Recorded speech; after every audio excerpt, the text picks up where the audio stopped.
ರಸಪ್ರಶ್ನೆ ಕಾರ್ಯಕ್ರಮವನ್ನು ಮಾಡುತ್ತಿದ್ದೇವೆ.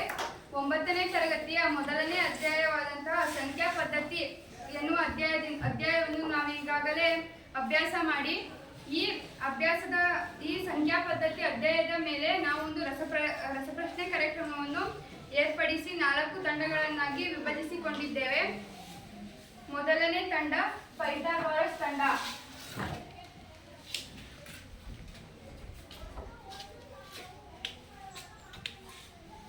ಎರಡನೇ ತಂಡ ಸರ್ ಸಿ ವಿ ರಾಮನ್ ತಂಡ.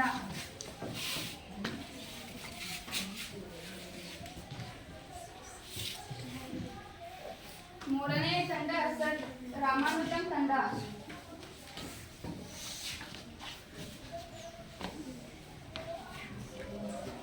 ನಾಲ್ಕನೇ ತಂಡ ಆರ್ಕಿಮಿಡೀಸ್ ತಂಡ.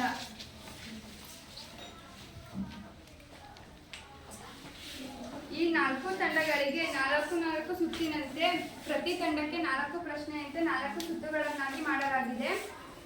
ಮೊದಲನೇ ಪ್ರಶ್ನೆ 1ನೇ ಸುತ್ತಿನ ಮೊದಲನೇ ಪ್ರಶ್ನೆ ಎಣಿಕೆಯ ಸಂಖ್ಯೆಗಳನ್ನು ಏನೆಂದು ಕರೆಯುವರು?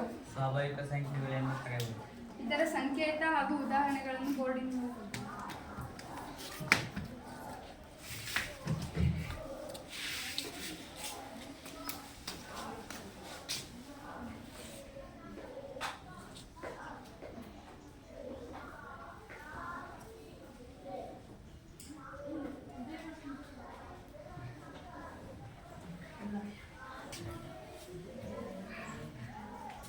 ಸರಿಯಾದ ಉತ್ತರ ಮೊದಲನೇ ತಂಡಕ್ಕೆ 1 ಅಂಕ. ಮೊದಲನೇ ಸುತ್ತಿನ 2ನೇ ಪ್ರಶ್ನೆ 2ನೇ ತಂಡಕ್ಕೆ 0ಯನ್ನು ಒಳಗೊಂಡ ಸ್ವಾಭಾವಿಕ ಸಂಖ್ಯೆಗಳಿಗೆ ಏನೆಂದು ಕರೆಯುವರು? ಪೂರ್ಣ ಸಂಖ್ಯೆಗಳೆಂದು ಕರೆಯುವರು. ಇದರ ಸಂಕೇತ ಹಾಗೂ ಉದಾಹರಣೆಗಳನ್ನು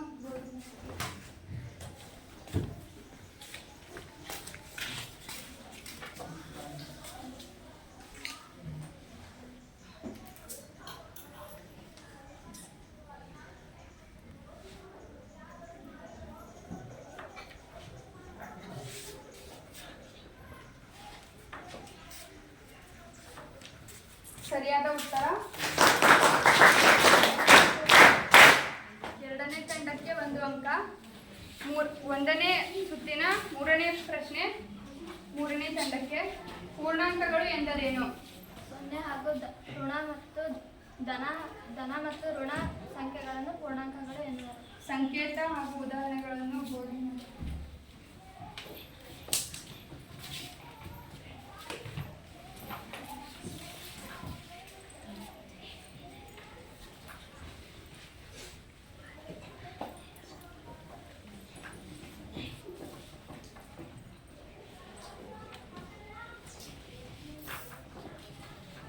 ಸರಿಯಾದ ಉತ್ತರ 3ನೇ ತಂಡಕ್ಕೆ 1 ಅಂಕ. 1ನೇ ಸುತ್ತಿನ ಕೊನೆಯ ಪ್ರಶ್ನೆ 4ನೇ ತಂಡಕ್ಕೆ P/Q ರೂಪದಲ್ಲಿ ವ್ಯಕ್ತಪಡಿಸಬಹುದಾದ ಸಂಖ್ಯೆಗಳಿಗೆ ಏನೆಂದು ಕರೆಯುವರು? ಭಾಗಲಬ್ಧ ಸಂಖ್ಯೆಗಳು. ಇದರ ಸಂಕೇತ ಹಾಗೂ ಉದಾಹರಣೆಗಳನ್ನು ಘೋಷಣೆ ಮಾಡಿ.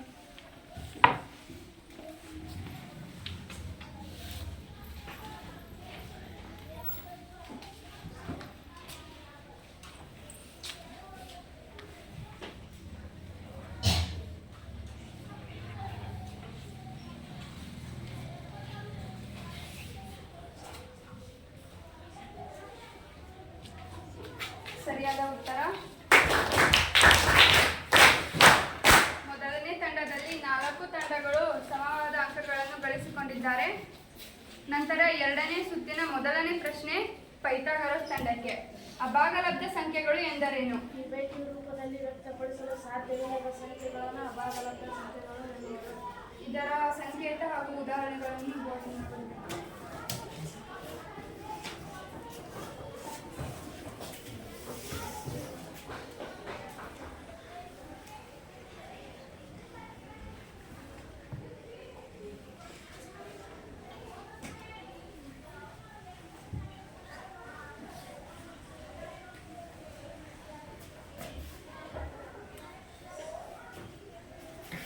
ಸರಿಯಾದ ಉತ್ತರ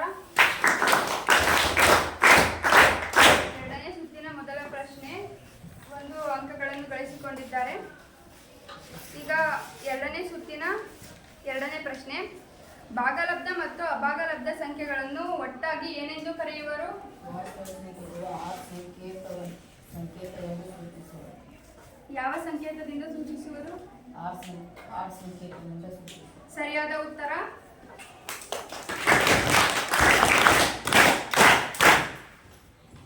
ಎರಡನೇ ಸುತ್ತಿನ ಎರಡನೇ ಪ್ರಶ್ನೆಯನ್ನು ಎರಡನೇ ತಂಡ ಗಳಿಸಿಕೊಂಡಿದ್ದಾರೆ. ಎರಡನೇ ಸುತ್ತಿನ ಮೂರನೇ ಪ್ರಶ್ನೆ ಮೂರನೇ ತಂಡಕ್ಕೆ. ಸಂಯುಕ್ತ ಸಂಖ್ಯೆ ಎಂದರೇನು?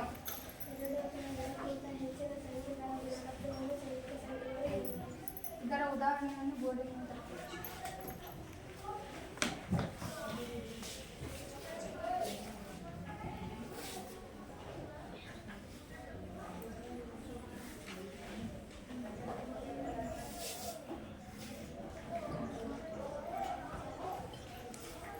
ಸರಿಯಾದ ಉತ್ತರ.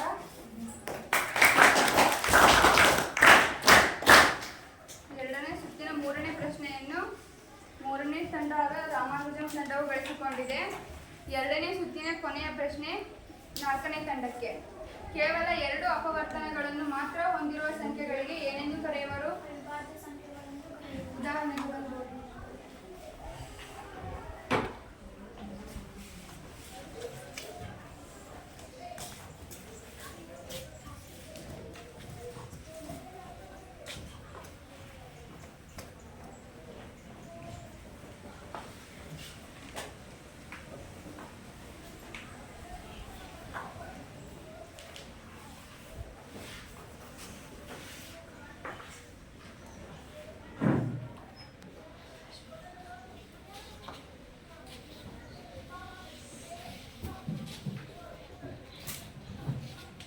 ಸರಿಯಾದ ಉತ್ತರ. ಎರಡನೇ ಸುತ್ತಿನಲ್ಲೂ ಕೂಡ 4 ತಂಡಗಳು ಸಮವಾದ ಅಂಕಗಳನ್ನು ಗಳಿಸಿಕೊಂಡಿದ್ದಾರೆ. ಈಗ ಮೂರನೇ ಸುತ್ತನ್ನು ಆರಂಭಿಸೋಣ. ಮೂರನೇ ಸುತ್ತಿನ ಮೊದಲನೇ ಪ್ರಶ್ನೆ ಪೈಥಾಗೊರಸ್ ತಂಡಕ್ಕೆ. 1 ಮತ್ತು 10ರವರೆಗಿನ ಅವಿಭಾಜ್ಯ ಸಂಖ್ಯೆಗಳನ್ನು ಹೇಳಿ.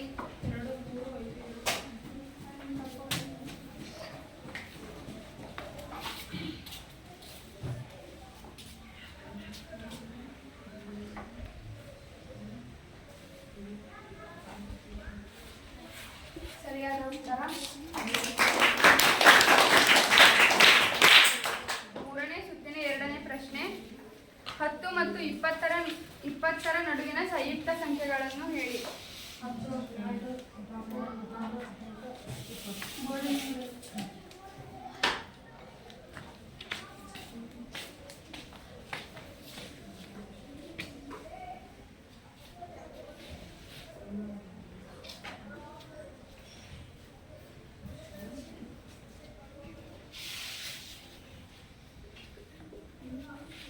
ಸರಿಯಾದ ಉತ್ತರ. ಮೂರನೇ ಸುತ್ತಿನ ಮೂರನೇ ಪ್ರಶ್ನೆ ಮಸವ ಎಂದರೇನು? ದತ್ತ ಸಂಖ್ಯೆಗಳಲ್ಲಿನ ಅತ್ಯಂತ ಕಡಿಮೆ ಘಾತವನ್ನು ಅವಿಭಾಜ್ಯ ಅಪವರ್ತನಗಳ ಗುಣಲಬ್ಧಕ್ಕೆ ಮಸಾ ಎಂದರು. ಸರಿಯಾದ ಉತ್ತರವಾಗಿದೆ.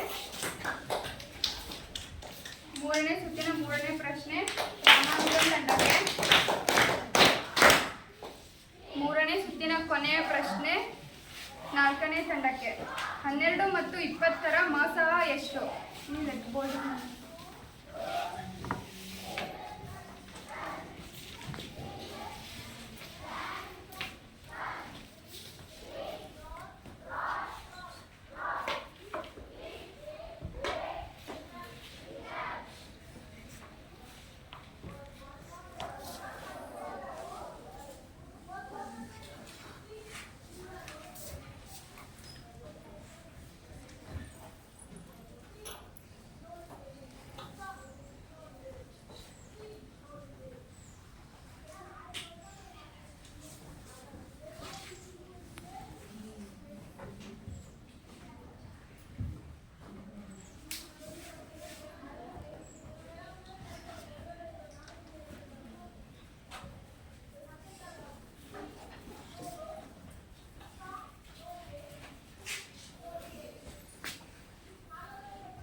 ಸರಿಯಾದ ಉತ್ತರ.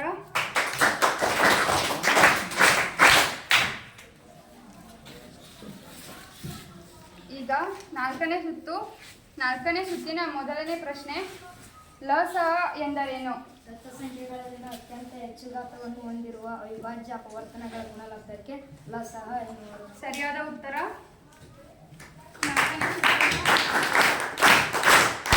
ನಾಲ್ಕನೇ ಸುತ್ತಿನ ಮೊದಲನೇ ಅಂಕ ಮೊದಲನೇ ಪೈಥಾಗೋರಸ್ ತಂಡಕ್ಕೆ.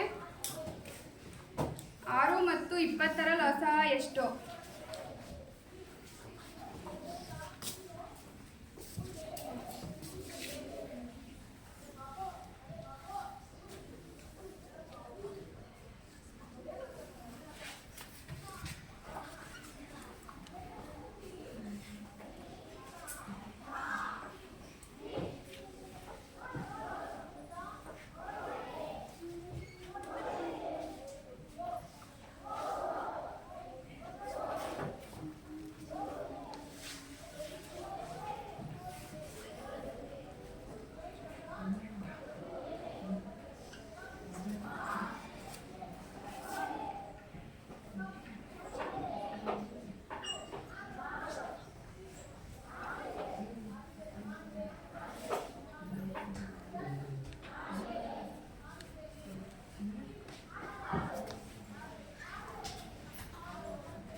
ತಪ್ಪಾದ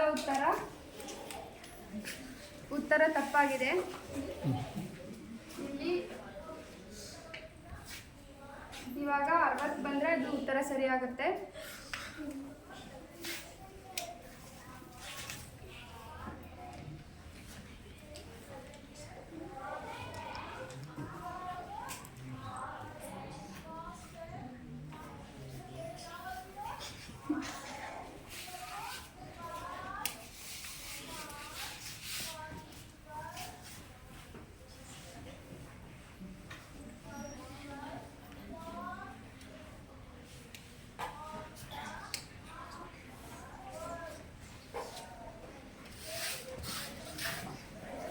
ಇದು 6 ಮತ್ತು 20ರ ನಡುವಿನ ಲಸಹ.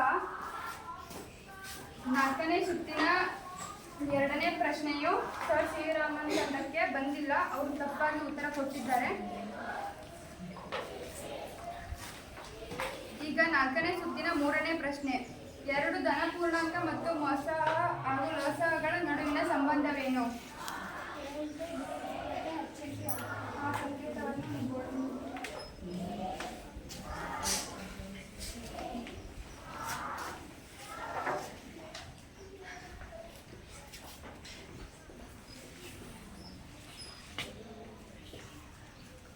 ಸರಿಯಾದ ಉತ್ತರ.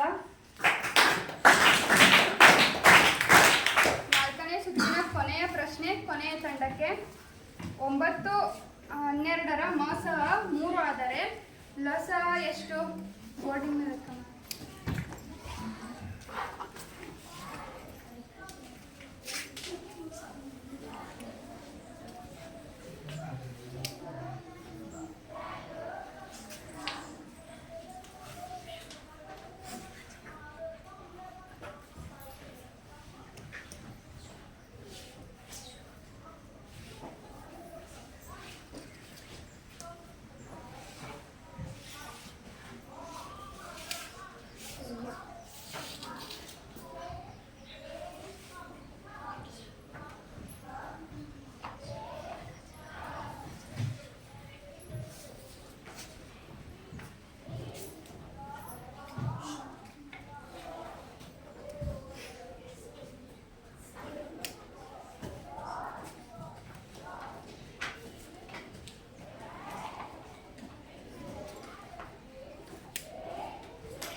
ಸರಿಯಾದ ಉತ್ತರ.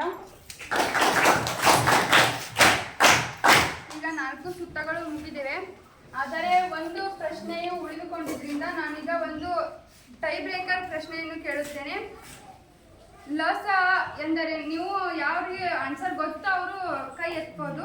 LCM ಅಂದರೆ ಕನ್ನಡದಲ್ಲಿ ಏನಂತಾರೆ? LCM ಮೊದಲ ಕೈ ಎತ್ತಿದ್ದು ಆ ತಂಡ. ಆನ್ಸರ್ ಸರಿಯಾದ ಉತ್ತರ.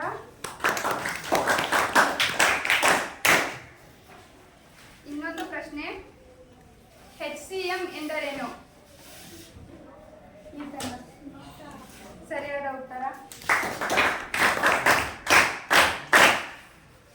ಈ ತಂಡಗಳಲ್ಲಿ ಪೈಥಾಗೋರಸ್ ತಂಡ 4 ಅಂಕಗಳನ್ನು ಗಳಿಸಿಕೊಂಡಿದೆ. ಸರ್ ಸಿ ವಿ ರಾಮನ್ ತಂಡ 3 ಅಂಕಗಳನ್ನು ಗಳಿಸಿಕೊಂಡಿದೆ. ರಾಮಾನುಜಂ ತಂಡವು 5 ಅಂಕಗಳು, ಆರ್ಕಿಮಿಡಿಸ್ ತಂಡ 5 ಅಂಕ. ಈ ಎರಡು ತಂಡಗಳಿಗೆ ಒಂದು ಟೈ ಬ್ರೇಕರ್ ಪ್ರಶ್ನೆ. ಎನ್ ಸಂಕೇತವನ್ನು ಯಾವ ಹೆಸರಿನಿಂದ ಕರೆಯುತ್ತಾರೆ? ಸ್ವಾಭಾವಿಕ. ಸರಿಯಾದ ಉತ್ತರ. ಈ ರಸಪ್ರಶ್ನೆ ಕಾರ್ಯಕ್ರಮದಲ್ಲಿ ಆರ್ಕಿಮಿಡಿಸ್ ತಂಡವು ಗೆದ್ದಿದೆ. ಇವರಿಗೆ ಮತ್ತೊಂದು ಚಪ್ಪಾಳೆ. ಈ ರಸಪ್ರಶ್ನೆ ಕಾರ್ಯಕ್ರಮವನ್ನು 9ನೇ ತರಗತಿ ವಿದ್ಯಾರ್ಥಿಗಳೆಲ್ಲರೂ ಸೇರಿ ಸುಸೂತ್ರವಾಗಿ ನಡೆಸಿಕೊಟ್ಟಿದ್ದಕ್ಕೆ ತಮಗೆಲ್ಲರಿಗೂ ಧನ್ಯವಾದಗಳು.